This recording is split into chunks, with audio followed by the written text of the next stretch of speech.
Evangelho de Jesus Cristo, segundo escreveu Lucas, capítulo 4, a partir do verso 14. Jesus voltou para a Galiléia no poder do Espírito, e por toda aquela região se espalhou a sua fama. Ensinava nas sinagogas e todos o elogiavam. Ele foi a Nazaré, onde havia sido criado, e no dia de sábado entrou na sinagoga, como era seu costume, e levantou-se para ler. Foi-lhe entregue o livro do profeta Isaías. Abriu-o e encontrou o lugar onde está escrito: O Espírito do Senhor está sobre mim, porque Ele me ungiu para pregar boas novas aos pobres. Ele me enviou para proclamar liberdade aos presos e recuperação da vista aos cegos, para libertar os oprimidos e proclamar o ano da graça do Senhor. Então ele fechou o livro, devolveu-o ao assistente e assentou-se. Na sinagoga todos tinham os olhos fitos nele.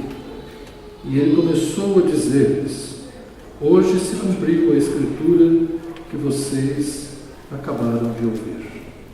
Amém. Obrigado, Senhor, por tua palavra lida. Rogamos tua graça para que ela compartilhemos.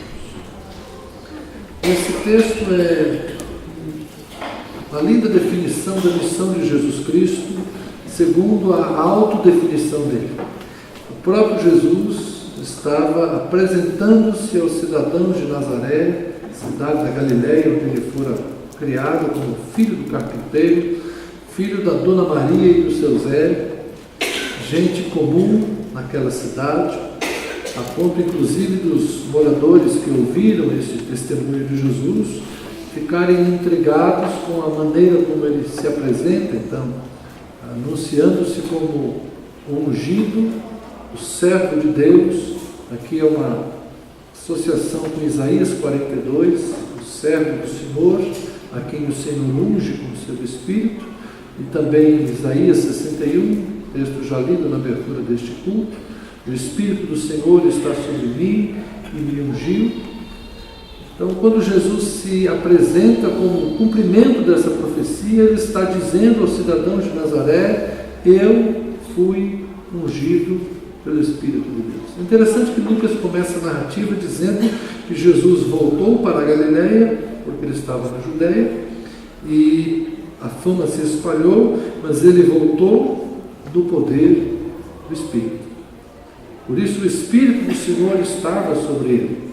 Lucas gosta de enfatizar isso porque depois ele vai escrever os Atos dos Apóstolos, que nós às vezes chamamos de os Atos do Espírito Santo, que foi enviado por Jesus sobre os discípulos para que eles dessem continuidade à obra de Jesus. Então a ação de Jesus e a ação dos discípulos de Jesus, ela sempre foi empoderada pelo poder do Espírito de Deus, que repousou primeiro sobre Jesus, mas que depois ele enviou aos seus discípulos. No cumprimento da promessa lá da antiga aliança: derramarei do meu Espírito sobre toda a carne. Esse derramar do Espírito Santo sobre Jesus e esse derramar do Espírito Santo sobre a igreja tem um propósito. E é sobre isso que o texto fala. Por que o Espírito Santo foi derramado sobre Jesus? Ou para que se deu essa unção, esse poder, essa capacitação a Jesus de Nazaré? E a mesma coisa se pode dizer de nós. Porque Jesus derramou do seu Espírito sobre nós? Porque ele enviou o Espírito Santo sobre nós. Há 4 frases aqui, todas elas importantes. Não vou dizer que uma é mais importante que a outra, mas são diferentes aspectos da missão de Jesus e da missão da igreja. O Espírito do Senhor está sobre mim e me ungiu para pregar boas novas aos pobres. Mateus prefere falar de pobres de espírito, mas Lucas prefere pobre mesmo, no sentido estrito do termo, a pobreza, a insuficiência de recursos financeiros. Quando Lucas escreve o Sermão da Planície, ele fala de bem-aventurados os pobres, porque dos tais é o reino dos céus. Mateus fala: bem-aventurados os pobres de espírito, porque dos tais é o reino dos céus. Por que Lucas prefere só pobres? Para que não paire dúvida que tipo de pobreza estamos falando. E no sermão logo depois das bem-aventuranças, Lucas vai falar dos ais. E Mateus não faz isso, só Lucas. E Lucas fala: ai de vós ricos, porque já recebestes a vossa recompensa.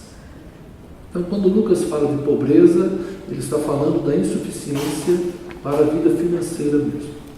Boas novas aos que são pobres. Jesus foi ungido pelo Espírito Santo, Jesus foi empoderado, Jesus foi capacitado, Jesus foi enviado, Jesus foi comissionado para trazer o Evangelho, as boas novas para os pobres. Há poucos dias nós lemos aquele texto em que João Batista pergunta se Jesus era ele mesmo, o Messias, e Jesus responde dizendo: digam a João que vocês viram, que os paralíticos são curados, os cegos são curados, e aos pobres o Evangelho é proclamado, o reino de Deus é anunciado. Jesus se preocupava com a questão da pobreza. Por isso que ele às vezes fazia milagres extraordinários, como por exemplo multiplicar pão e peixe quando as pessoas tinham fome. A questão da pobreza não é uma questão que a gente possa relevar, não é alguma coisa que nós possamos ignorar.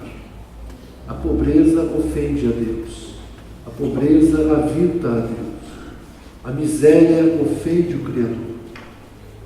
Talvez você pergunte: então por que o Criador não resolve esse problema?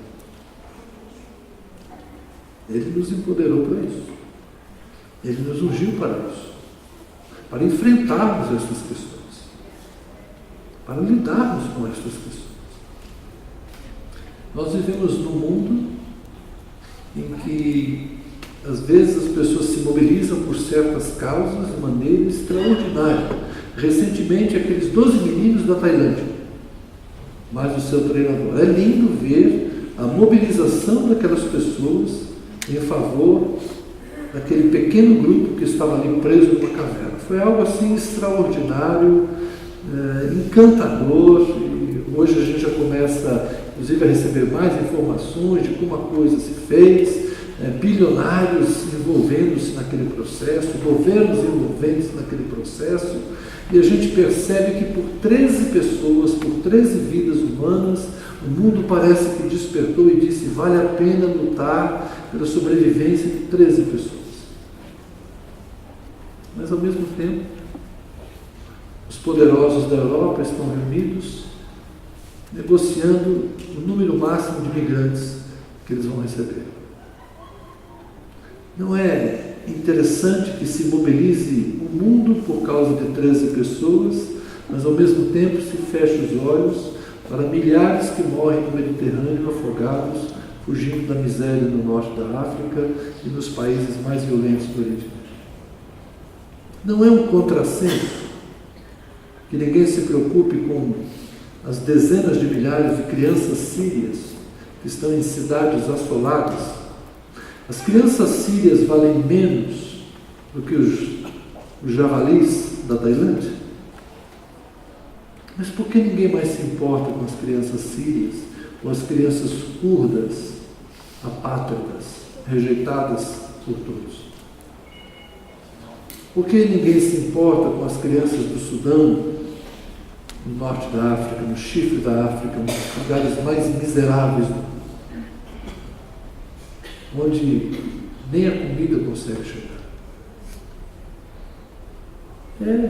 É estranho esse mundo, em que a pobreza, algo que poderia ser superado, essa miséria extrema, algo que poderia ser superado, não é enfrentado. Porque as pessoas não querem, porque as pessoas não se importam. No fundo, os pobres são moeda de troca. São uma espécie de incômodo que as grandes autoridades não sabem bem como lidar com elas. Agora, nos próximos meses aqui no Brasil, os pobres vão ser muito importantes. Porque voto de pobre e voto de rico vale a mesma coisa. E tem um detalhe: tem muito mais pobre votando do que rico. Então, nos próximos meses, os pobres serão importantes. Vocês verão quantas pessoas vão, de certa forma, manifestar interesse nas camadas menos favorecidas da nossa nação. Mas depois que passar as eleições, de concreto, o que se faz em favor dos pobres. Nós vivemos num mundo confuso e eu confesso que a igreja não é tão diferente assim. A igreja muitas vezes perde a sensibilidade. Quando eu penso na igreja norte-americana, na igreja europeia, e por que não na igreja brasileira, o seu triunfalismo, construindo suas catedrais, construindo seus espaços cada vez mais luxuosos, quando eu vejo esse grande mercado gospel cada vez mais imponente, mais visível, as nossas grandes conquistas, mas por outro lado, a gente cresce de um lado e o coração se torna de pedra. Às vezes o coração de pedra não é somente daquele que está fazendo a maldade lá fora, mas o coração de pedra também é aquele que está na indiferença aqui dentro. O coração de pedra pode ser apenas um coração indiferente. E quando Jesus disse, o Espírito do Senhor me enviou para pregar boas novas aos pobres, eu penso que nós hoje temos que ter uma palavra de esperança, temos que ter uma palavra de encorajamento, e não só uma palavra, mas ações concretas que enfrentem de fato essa questão da pobreza. A gente tem que pensar em saúde, a gente tem que pensar em educação, tem que pensar em cidadania, temos que pensar em instrumentos de pressão política, temos que pensar em participação, em militância, em formação. Nós temos que pensar em algumas ações que de fato nos ajudem a sermos relevantes nesse mundo de tanta injustiça social. De alguma forma, irmãos, nós temos que ser sal da terra e luz do mundo. Se a pobreza parar de nos aviltar, parar de nos incomodar, se nós ficarmos indiferentes, nós não seremos melhores do que aquele rico da parábola de rico e Lázaro. Porque na parábola, e só Lucas conta ela, de fato Lucas se preocupava com essa questão da pobreza. Na parábola, o rico vive a sua vida tranquila e Lázaro esmola a sua porta. Ou seja, estavam próximos um do outro. Mas do outro lado, depois da morte, Lázaro recebe o consolo e o rico recebe o desprezo de Deus. O que significa isso? Significa que Deus se preocupa com os pobres. Deus é aquele que ampara o órfão e a viúva. E nos dias de Jesus não era diferente de hoje. Os pobres eram explorados, os pobres eram expoliados, o direito dos pobres lhes era negado. Se a gente pensar numa época em que a terra deveria ser dividida entre as famílias, e essa era a regra em Israel, a terra pertencia às famílias, mas a terra era tomada dos mais pobres e entregue aos poderosos. Não é isso que a gente vê hoje? Não é isso que a gente vê cada vez uns tendo mais e outros não tendo nada? Uns acumulando terra, como diz Isaías 5, até não haver espaço para nenhum outro na terra. É como aqueles projetos de reforma agrária que o INCRA faz e distribui a terra para um grande grupo de pessoas, mas eles não têm tecnologia, eles não têm cultura, eles não sabem trabalhar, alguns vão dizer que eles não têm vontade, que eles não têm desejo, são aproveitadores. Então começam essas discussões aí, não é? E daqui a pouco aquilo que era uma terra fracionada, você percebe que alguém já está comprando o lote dos outros e se repete a história. O mais forte explorando o mais fraco. Acontece nas cidades, acontece no campo, a gente vê a pobreza nas ruas, mas a gente vai ficando indiferente. E Jesus nos convida a recebermos a graça e a unção, o poder do Espírito Santo para enfrentarmos isso. Ele me enviou para proclamar liberdade aos presos. Interessante que a Bíblia de vez em quando fala de gente que foi presa, alguns injustamente. Por exemplo, a história de José, que foi preso injustamente. João Batista, preso injustamente. Então, quem são esses presos a quem se deve anunciar a libertação? Talvez a gente vá dizer assim, esses casos de exceção, né? Um ou outro que está preso injustamente, que precisa de alguém que lhe advogue, de alguém que lhe tome a causa e que vá lá diante do magistrado e peça. Aí a gente olha para o nosso país, um país com uma população carcerária absurda, em que muita gente está presa devidamente e muita gente está presa sem julgamento. Tem um ilustre que está doidinho para sair, né? Já gastou bastante recurso para sair, não falta recurso para tentar sair da prisão. Tem outros que estão lá e não tem jeito de marcar um julgamento para ele. Às vezes eu fico pensando nessas mães do tráfico, né? A maior parte das prisões femininas é por causa do tráfico, e boa parte delas viviam do tráfico, porque o marido era traficante, aí o marido foi preso. Tem que ser preso mesmo, era traficante, tá? E aí? Ela sustentava a casa com o quê? E às vezes ela nem estava envolvida, ou estava envolvida. Eu não vou aqui discutir inocência ou culpa, mas por que estas coisas acontecem? Onde é que a gente vai enfrentar, né? A nossa sociedade vai enfrentar essa questão? Das crianças que nascem nos presídios e passam, às vezes, 2 anos. Vocês já pensaram numa criança que nasce e vive num presídio? E às vezes a mãe está presa lá por uma coisa que nem é tão significativa assim, mas não tem um advogado que lhe defenda. Então há muita injustiça. Por outro lado, há uma justiça que não resolve esses problemas. E o que nós temos feito? Proclamar liberdade aos presos. E aqui talvez nós possamos também nos lembrar de como Jesus enfrentou essa questão. Qual era a prisão com a qual Jesus mais lidou? Jesus não tirou João Batista do cárcere. E era uma prisão injusta. Talvez nós possamos dizer que no ministério de Jesus houve um enfrentamento dos prisioneiros do diabo e dos prisioneiros do pecado. Quanta gente que está nessa vida de violência, nesse ciclo de violência e autodestruição, não é um escravizado do pecado e do diabo. Talvez nós não possamos fazer muito nesse processo de encarceramento real e concreto por causa da criminalidade. Mas e se nós trabalharmos como Jesus para libertar as pessoas da opressão do diabo? Quantos que estão envolvidos nesse mundo ou nesse estilo de vida o são por causa da ação de Satanás? Gente que a droga e o álcool fazem com que a mente esteja o tempo todo entorpecida, portanto são vulneráveis à influência de Satanás. E se nós trabalhássemos nessa direção? Para tirar as pessoas desse ciclo autodestrutivo. Nós estaríamos então proclamando liberdade a esses a quem o diabo escraviza, a quem o pecado escraviza, para que tivesse uma oportunidade de vida diferente.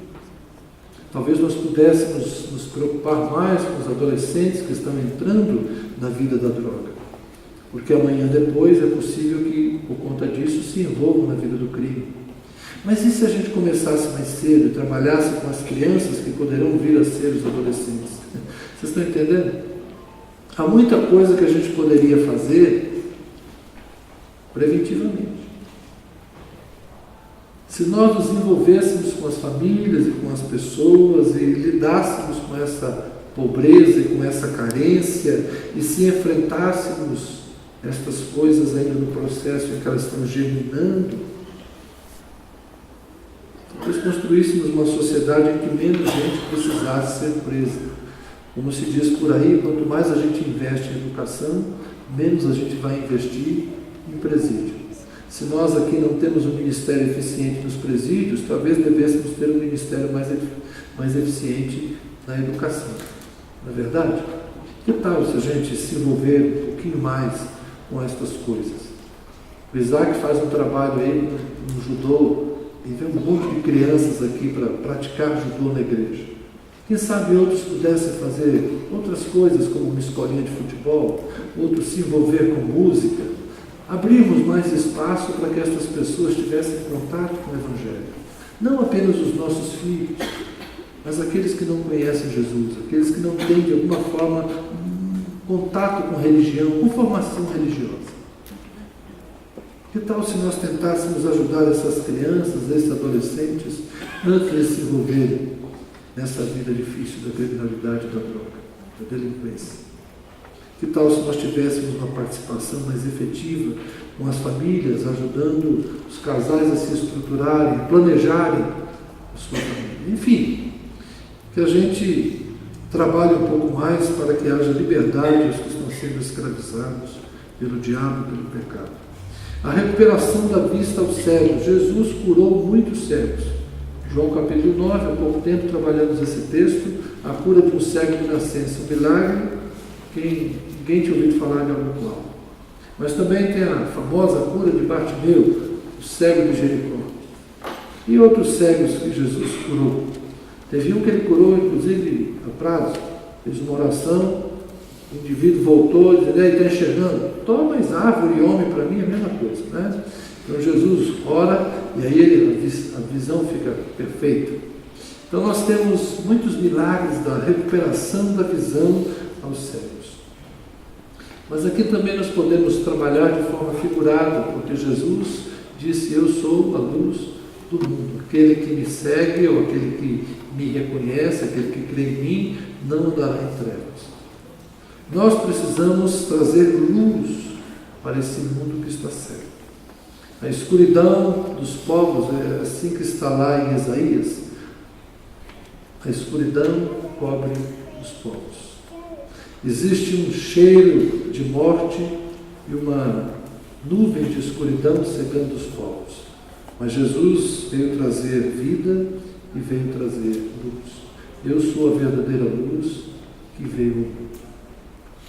Quem seguir a Jesus não vai andar em trevas, então nós precisamos trazer vista aos cegos. Mas qual é o Jesus que de fato faz com que as pessoas enxerguem? Que Jesus é esse?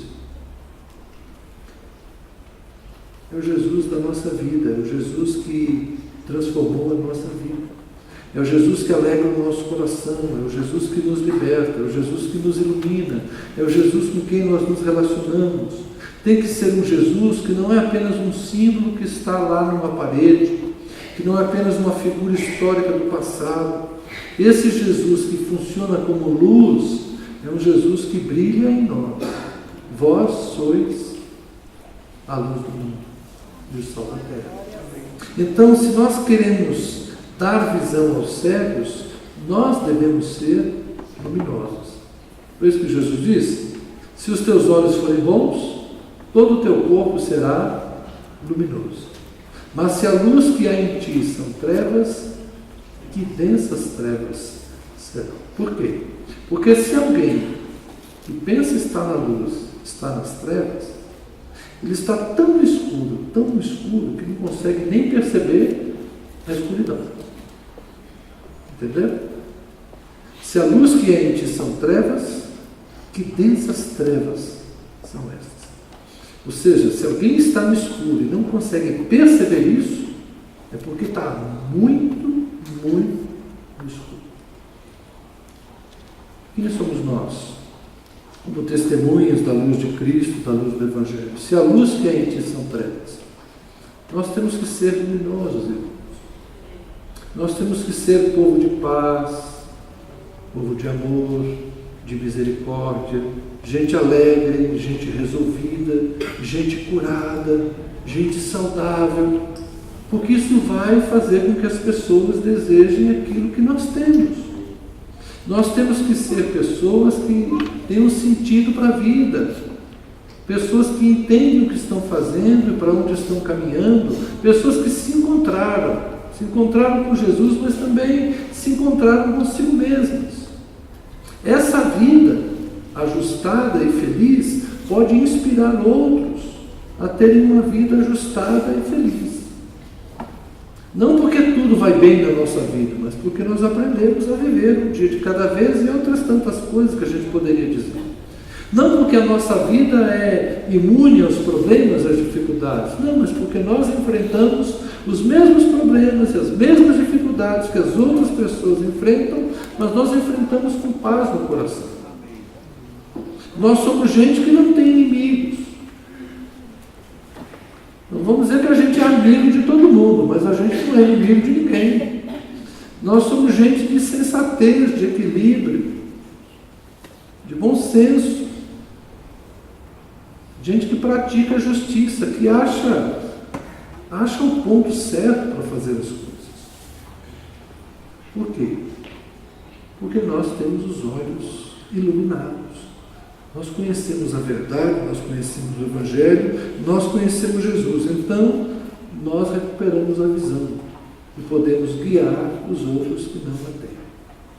Agora, cego guiando cego, acabarão ambos em um buraco, ok? Mas Jesus não nos chamou para uma vida de cegueira e escuridão. Jesus nos chamou para uma vida luminosa, para uma vida que incentive os outros a procurarem também o caminho. Como ouvimos na canção hoje, Ele fez o sol para reger o dia e a lua para iluminar a noite. Então Deus nos colocou neste mundo para refletirmos também a glória de Jesus. Por fim, o quarto aspecto que Jesus apresenta aqui, baseado em Isaías, é a libertação dos oprimidos. Eu acho interessante o texto, da forma como está lá em Isaías 61, os de coração quebrantado. Quebrantamento na linguagem evangélica atual é uma virtude. Não sei se vocês já repararam, né? Mas hoje, quando você quer elogiar alguém, você fala assim, cara, ele tem o coração quebrantado. O que significa isso para nós? Alguém com o coração quebrantado. Alguém que é humilde. Alguém que é ensinável, alguém que tem o coração compassivo, misericordioso. Quebrantado para nós hoje virou uma qualidade. É fruto da linguagem pentecostal. Né? Na linguagem pentecostal é muito comum essa ideia do quebrantamento, tem que quebrantar. Então, para nós, o coração quebrantado é uma virtude cristã, associada aí à humildade. Mas quando Isaías fala de que a missão de Jesus seria trazer uma resposta, trazer alívio para os que estão com o coração quebrantado, é porque na linguagem de Isaías 61, quebrantamento é sofrimento. Sofrimento. Eu vim para trazer alívio aos que estão sofrendo. Na linguagem de Lucas, libertar os oprimidos. Isaías 61, conforme lemos na abertura do culto, é uma questão da tradução do hebraico, da tradução do grego, né? Isaías 61, cuidar dos que estão com o coração quebrantado. Cuidar dos que sofrem. Já pensou nisso? Jesus dizendo de si mesmo, eu vim para cuidar dos que sofrem. O que Jesus fez com a viúva de Naim? Devolveu-lhe o filho com vida. O que Jesus fez com Jairo e a sua esposa? Devolveu-lhe a filha com 12 anos com vida. Como é que estava o coração daquela mulher viúva que perdeu seu filho único? Como é que estava o coração daqueles pais que perderam sua única filha? Quebrantado, partido, quebrado. Mas Jesus veio para cuidar de gente com o coração quebrantado. Como seria bom se nós tivéssemos o poder de orarmos e trazermos à vida todos aqueles que nos são preciosos, para fazer com que nenhum de nós sinta a dor do luto. Mas infelizmente não é assim. Não é todo dia que a gente vê uma ressurreição de mortos. Mas talvez nós possamos ajudar aqueles que estão com o coração quebrantado porque perderam alguém especial. E aqui na igreja nós temos algumas histórias de gente que perdeu pai, mãe, já idoso. Isso aí parece que faz parte da natureza. Mas e aqueles que perderam filhos na sua juventude? E as crianças? No nosso caso são episódios raros, mas as crianças que não nasceram, as crianças que se perderam ainda na primeira infância. Eu lembro de algumas histórias. E sei que só Jesus pode curar esses corações que sofrem. Porque filho a gente tem para sempre. Ou na terra, ou no céu. Não é verdade? Mas é só esse o sofrimento? Não, Jesus lidou com os outros sofrimentos. Jesus curou pessoas que estavam sofrendo com enfermidades. E quais são as respostas que nós, como igreja, estamos dando aos que estão sofrendo com enfermidade? Desaprendemos de orar por cura divina? Desaprendemos de buscar os milagres de Deus? Não, claro que não. Ainda oramos, ainda buscamos e ainda vemos os milagres de Deus. Porque faz parte do poder de Deus que está em Jesus e do poder de Deus que está em nós, ajudar os que estão sofrendo. E às vezes a doença é uma forma de sofrimento terrível. Há doenças que não fazem apenas um sofrer, mas transtornam a vida de toda uma família. Nós temos que voltar as nossas atenções para essas pessoas que sofrem e orarmos e buscarmos no Senhor força para resolvermos essas questões, ou para que o Senhor resolva. Sofrimento do desemprego, sofrimento da carestia, sofrimento da solidão, sofrimento de casamentos sofríveis e às vezes das solteirices sofríveis. Nós temos que ajudar as pessoas, os conflitos interiores, os conflitos externos. Há muito sofrimento no mundo, mas eu tenho uma boa notícia para vocês. O texto diz que Jesus veio para cuidar dos que estão com o coração sofrendo, com o coração quebrantado. E nesse texto, quebrantamento não é uma virtude cristã. Quebrantamento é uma realidade da existência humana. É como aquela boneca de porcelana que caiu e se espedaçou. E alguém vai lá e pega a cola e refaz a boneca. Só que as marcas ficam ali. Se você olhar atentamente, você vê a cicatriz. Você vê o processo de restauração, mas com marcas. E aí? Nós precisamos nos ajudar. Jesus não quer que nós ignoremos os que sofrem. Às vezes eu acho que a igreja está perdendo a sensibilidade com a pobreza, perdendo a sensibilidade com os que estão perdidos lá no mundo sem conhecer a Jesus, está perdendo a sensibilidade com as vítimas de violência, com os encarcerados, e a igreja está perdendo a paciência e a sensibilidade com os que sofrem. Parece que na igreja é lugar só de quem é vencedor. Campeão, vencedor, Deus da asa, faz teu voo. Se você não é campeão nem vencedor, o teu lugar não é aqui. É sério. Essa igreja triunfalista que parece nela só há espaço para quem não tem dificuldades.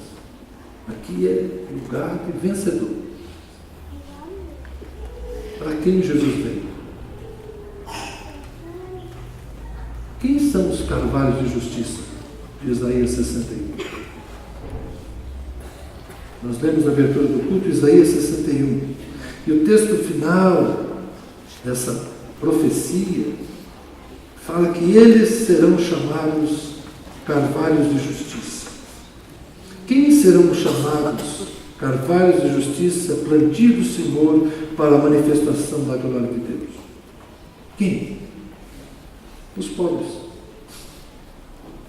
Porque Deus enviou Jesus para pregar boas novas aos pobres. Quem serão os carvalhos de justiça? Os quebrantados de coração. Os cativos que forem libertos. E os cegos que recuperarem a visão. Estes serão transformados por Deus. Eles serão consolados das suas tristezas. E lhes será dada uma coroa em vez de cinza. Cinza era um símbolo de humilhação, de miséria naquela época. A pessoa se vestia de pano de saco e jogava cinza na cabeça. Então estas pessoas, os cativos, os cegos, os pobres, os que sofrem, Eles receberão uma coroa em vez de cinzas, óleo de alegria em vez de pranto, um manto de louvor em vez de espírito deprimido, e eles serão chamados carvalhos de justiça. Não somos nós? Também os carvalhos de justiça? É que às vezes a gente só vê a glória de Deus nos que já foram transformados, naqueles que já superaram os seus problemas. Mas Deus quer que nós vejamos os carvalhos de justiça nesses outros que precisam ser ainda trazidos. Está entendendo? Os carvalhos de justiça não somos apenas nós. Somos pobres, somos cegos, somos prisioneiros, somos oprimidos. Mas eles só serão chamados carvalhos de justiça se eles receberem o Espírito do Senhor. Vamos a eles. O Senhor quer que seja assim. Amém? Vamos orar. Pessoal da música, por favor.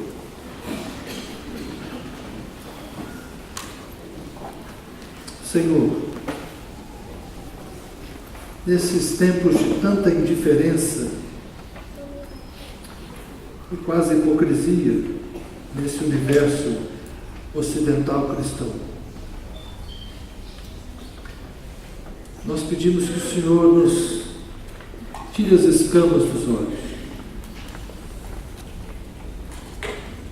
Às vezes achamos que estamos frios no espírito, mas como seremos aquecidos no espírito se o nosso coração não se aquecer na compaixão?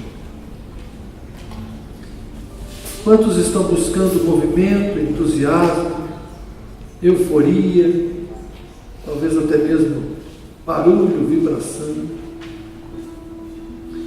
mas os corações estão empedernidos, Senhor, endurecidos. Estamos ficando indiferentes, ó Deus, ao mundo que nos cerca.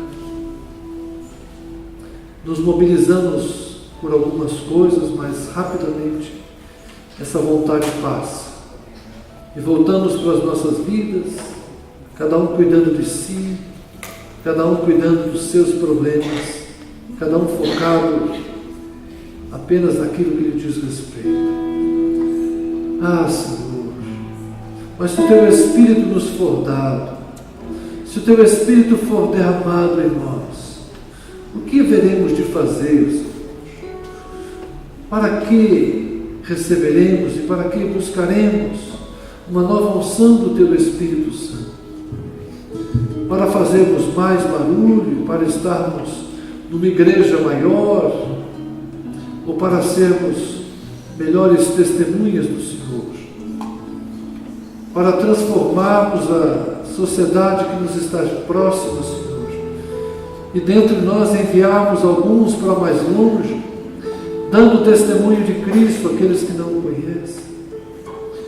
Ah, Senhor, nós precisamos que o Espírito de Deus venha sobre nós, para nos sensibilizar, para nos convencer dos nossos pecados do egoísmo, da indiferença, dos nossos pecados do nosso narcisismo, Senhor, das nossas vaidades, das nossas cobiças e das nossas invejas. Ah, Senhor, se o Teu Espírito nos mostrar quem somos, e se os Teus olhos que nos examinam nos derem a oportunidade de nos vermos como o Senhor nos vê, quem sabe assim, Senhor, nosso coração se humilhe na Tua presença. Quem sabe assim os nossos lábios temam o Senhor e se coloquem no pó, clamando por misericórdia. Quem sabe, Senhor, se o Teu Espírito nos desnudar e revelar quem nós somos na nossa intimidade, nós possamos de fato nos quebrantar na Tua presença e recebermos do Senhor uma visitação poderosa de graça, para que possamos dizer: o Espírito do Senhor está sobre mim, e o Espírito do Senhor me ungiu, porque tenho boas novas aos pobres, porque tenho boas novas aos que sofrem, aos de coração quebrantado, tenho boas novas aos cegos, tenho boas novas aos prisioneiros, tenho boas novas, tenho um anúncio a fazer. Jesus me livrou e pode livrar, Jesus me curou e pode curar, Jesus me salvou e pode salvar, Jesus me transformou e pode transformar. Ah, Senhor, faz em nós, primeiro em nós, Senhor, para que de nós jorre uma fonte que transmita a outros. Acorda no Senhor, desperta no Senhor. Nós, adoradores dominicais, desperta no Senhor, para sermos sal e luz todos os dias da nossa vida, em qualquer lugar que nós estejamos. Ajuda-nos, Senhor, a nos tornarmos verdadeiramente carvalhos de justiça, plantio do Senhor, anúncio de uma salvação que se estende a todos.